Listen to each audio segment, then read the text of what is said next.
അധ്യായം 15. അബ്രാമിന് ദർശനത്തിൽ കർത്താവിന്റെ അരുളപ്പാടുണ്ടായി.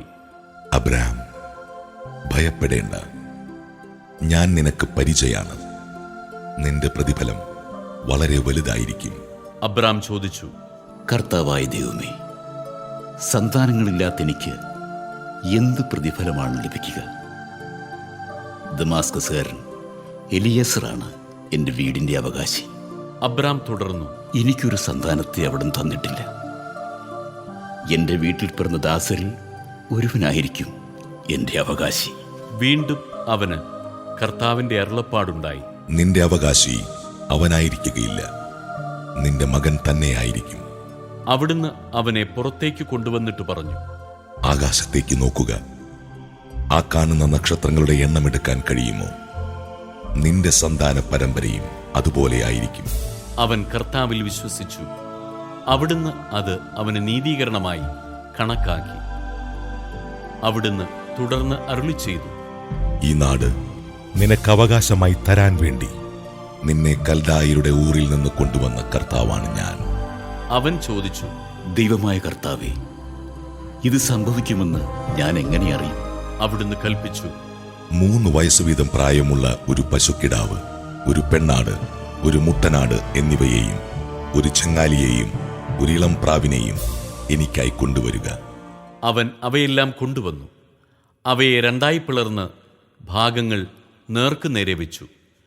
പക്ഷികളെ അവൻ പിളർന്നില്ല. പിണത്തിന്മേൽ കഴുകന്മാർ ഇറങ്ങി വന്നപ്പോൾ അബ്രാം അവയെ ആട്ടി ഓടിച്ചു.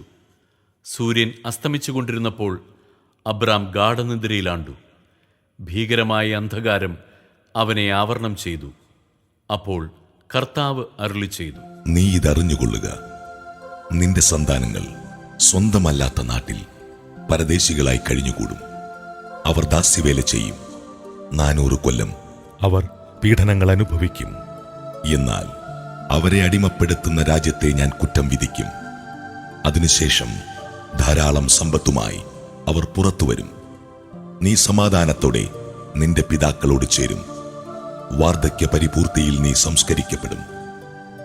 4ാം തലമുറയിൽ അവർ ഇങ്ങോട്ട് തിരിച്ചുപോരും. എന്തെന്നാൽ അമോര്യരുടെ ദുഷ്ടത ഇനിയും പൂർത്തിയായിട്ടില്ല. സൂര്യൻ അസ്തമിച്ച് അന്ധകാരം വ്യാപിച്ചപ്പോൾ പുകയുന്ന ഒരു തീച്ചൂള കാണാറായി. ജ്വലിക്കുന്ന ഒരു തീനാളം പിളർന്നിട്ടിരുന്ന കഷ്ണങ്ങളുടെ നടുവിലൂടെ കടന്നുപോയി. അന്ന് കർത്താവ് അബ്രാമിനോട് ഒരു ഉടമ്പടി ചെയ്തു. നിന്റെ സന്താന പരമ്പരയ്ക്ക് ഈ നാട് ഞാൻ തന്നിരിക്കുന്നു. ഈജിപ്ത് നദി മുതൽ മഹാനദിയായ യൂഫ്രട്ടീസ് വരെയുള്ള സ്ഥലങ്ങൾ, കേന്യർ, കെനീസിയർ, കദ്മോന്യർ, ഹിത്യർ, പെരിസ്യർ, റഫായിം, അമോര്യർ, കനാന്യർ, ഗിർഗാഷ്യർ, ജബൂസിയർ എന്നിവരുടെ പ്രദേശമൊക്കെയും ഞാൻ നിങ്ങൾക്ക് തന്നിരിക്കുന്നു.